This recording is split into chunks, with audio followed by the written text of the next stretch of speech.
Bonjour, c'est Crypto et j'espère que vous allez bien avec, encore une fois, la chute qu'on a eue de BTC hier.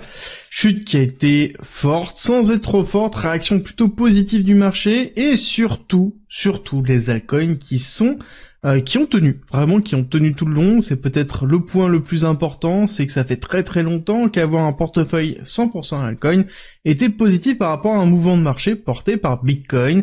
Et oui, ça a été le cas ici, on va comprendre pourquoi, qu'est-ce que ça indique concrètement, on va voir la peur, l'extrême peur, vous avez été nombreux dans les commentaires à ressentir et à partager cette peur-là, peu importe la façon dans laquelle vous l'avez fait, et vous n'êtes pas le seul, l'indicateur de peur est arrivé au plus bas de Terra Luna en 2022, de FTX, on est dans des niveaux qui sont critiques, parfaits pour poser un bottom, on n'arrête pas de le répéter, oui, il faut être patient, oui, on peut aller un petit peu plus bas, mais je vous explique tout dans la vidéo. Mais avant, je vous rappelle que vendredi 28 février, donc demain à 20h, je fais une masterclass qui va durer au moins une heure et demie, où je vais revenir sur le marché, je vais revenir sur les différentes stratégies que l'on peut avoir. Est-ce que oui ou non on aura un bull run? Est-ce qu'il est différent? Je vais vous dévoiler vraiment ma vision sur pourquoi ce bull run est différent des autres et quel est l'impact qu'il va avoir sur les altcoins et quels sont les leaders de market en ce moment. Je vous donne tout ça directement dans le live, et il faudra être inscrit à la communauté privée gratuite. Pour ça, c'est en commentaire en description, et vous aurez en plus une petite formation.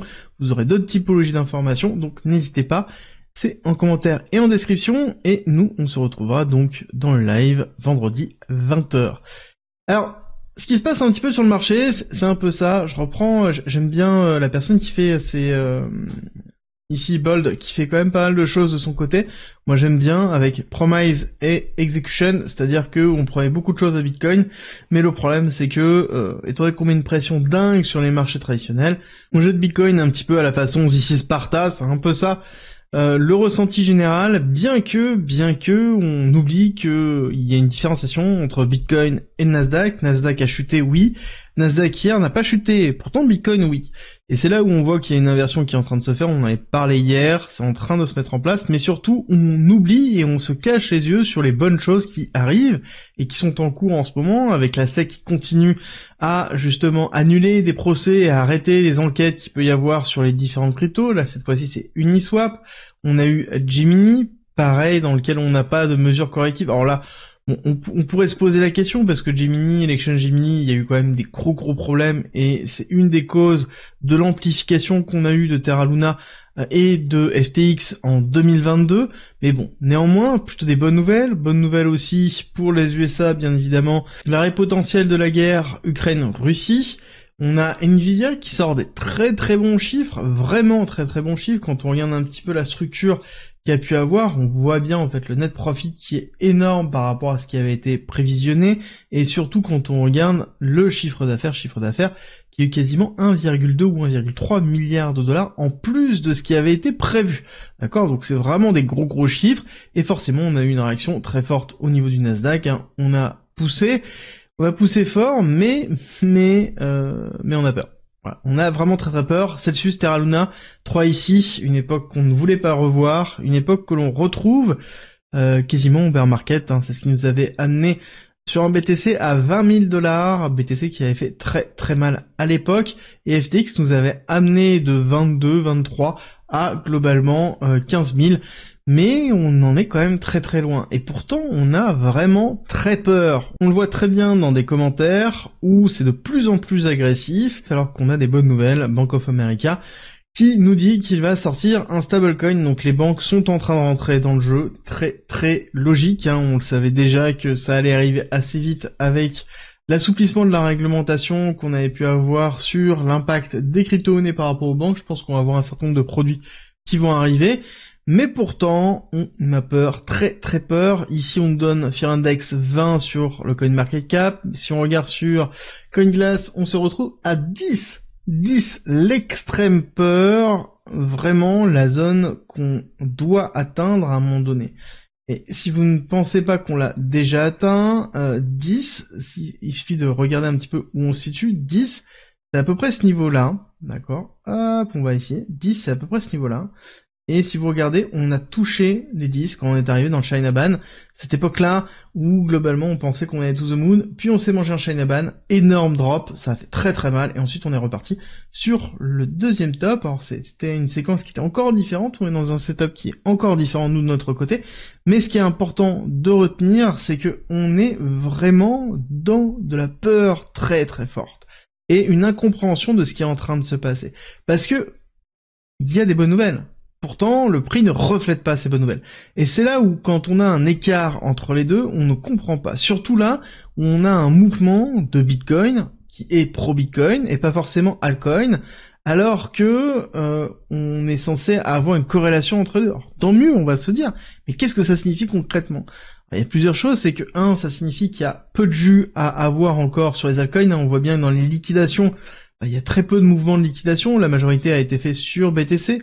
Très peu sur Ether, vraiment beaucoup sur BTC, 777 millions de dollars liquidés, et on a 606 millions de dollars de long, dont 462 sur BTC, ce qui est énorme. Donc on voit bien que c'est un mouvement qui est pur BTC, alors que le Nasdaq était en réaccélération. Donc on a eu vraiment une dissociation totale du BTC sur Nasdaq. Alors ça, je le présente plus au groupe privé, parce que c'est quelque chose qui est un petit peu à part, mais là ce qui est intéressant de voir, c'est la décorrélation entre BTC et Nasdaq. On tenait un range très très longtemps, où on était plus ou moins corrélé à la hausse ou à la baisse, mais on arrivait à avoir un vecteur de corrélation qui était à peu près cohérent, et là on a cassé le vecteur de corrélation, principalement sur le mouvement qu'on a vécu là. Et ça c'est très important, c'est que c'est un mouvement vraiment qui nous a fait casser la corrélation, celui d'hier, c'est-à-dire qu'on a eu un mouvement totalement inversé au niveau de BTC. Alors ça veut dire beaucoup de choses. Ça veut dire que, le mouvement que l'on a eu au niveau de BTC était pro-crypto, c'est-à-dire que c'était vraiment lié au domaine de la crypto, ok, 1. 2, ça veut dire aussi que quand on regarde Total 3 et les autres cryptos de base, où ça n'a pas été le cas, on a plus ou moins tenu les positions, et ça c'est intéressant de voir qu'on a bien maintenu les zones sur l'ensemble des cryptos en dehors de BTC et Ethereum. Pareil sur toutes les cryptos en dehors du top 10, on a plutôt bien tenu, voire même au-dessus du top 10, on est en train de récupérer bien au-dessus sur la journée d'hier, on est en train de ravaler, et ce n'est pas quelque chose que l'on a vu sur BTC, d'accord? C'est vraiment important de faire la différenciation.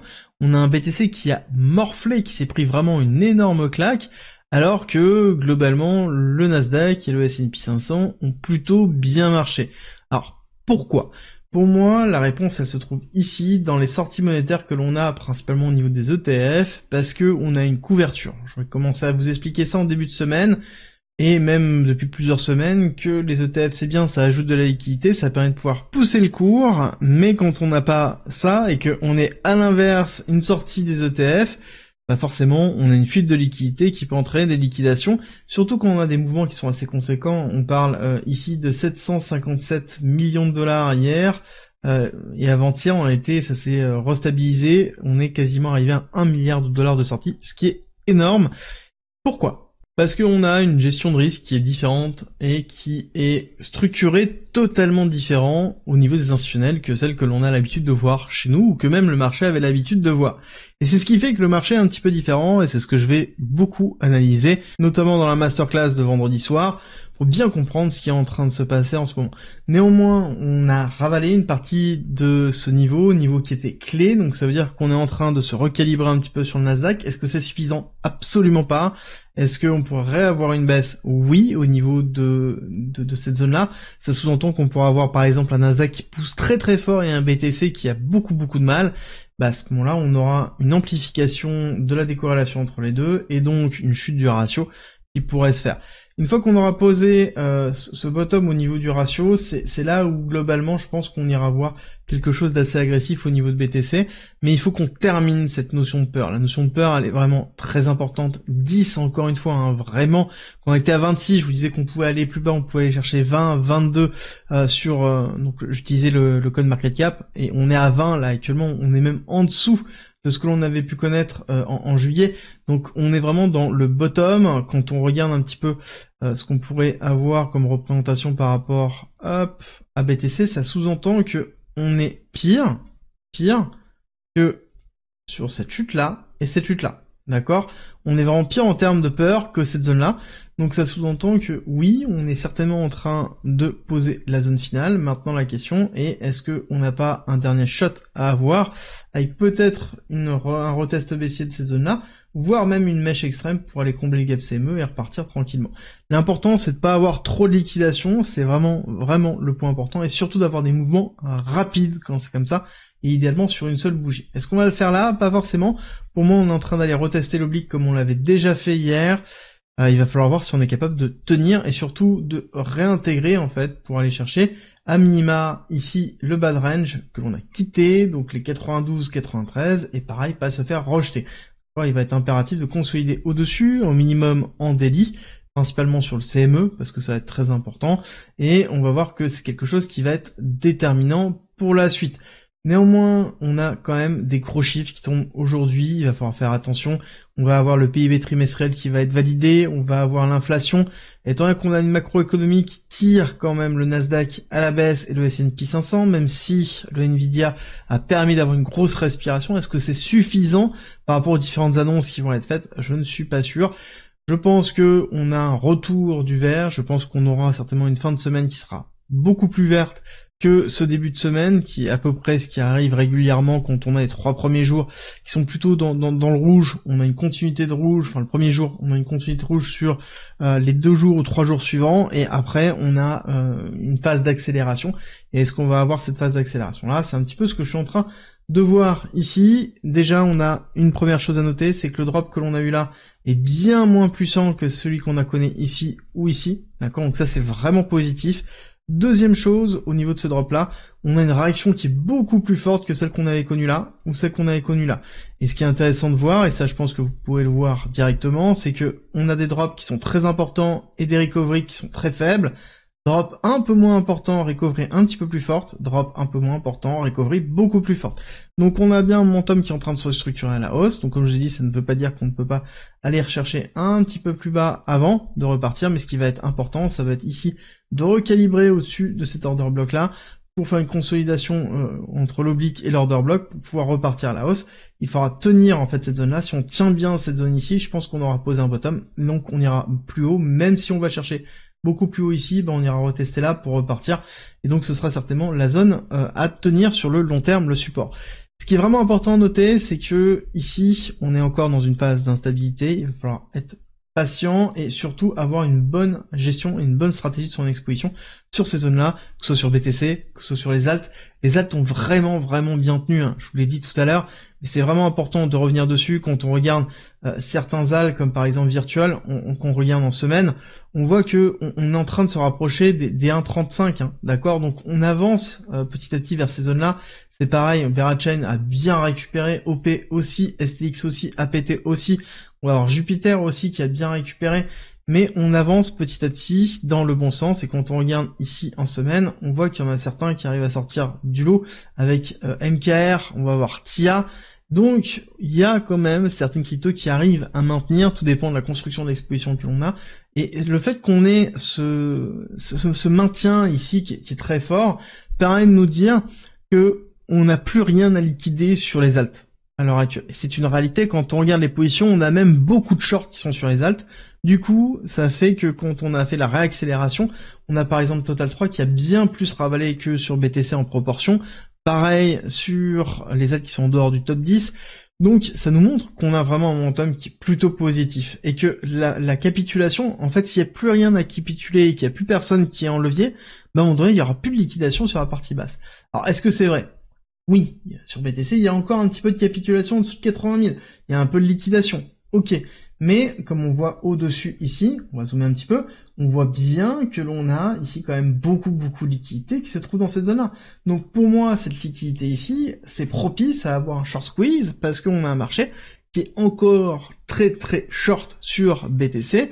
Et je pense que quand on aura le retournement, ça risque d'être super, parce qu'on aura une grosse mèche puissante qui ira réabsorber une grosse partie de ces shorts. Dans tous les cas, je sais que c'est dur, je sais que c'est compliqué, je sais qu'il faut impérativement dézoomer, je ne le fais pas assez, en tout cas pour vous, parce qu'on traite régulièrement tous les jours les nouvelles, mais il est super important de dézoomer pour bien comprendre où on est actuellement, où on en est dans le cycle, qu'est-ce qui s'est passé, pourquoi, et oui, on peut retracer, oui, on peut aller un petit peu plus bas, pourquoi pas, mais in fine, est-ce que ça inverse la tendance générale? Est-ce que ça change quelque chose maintenant?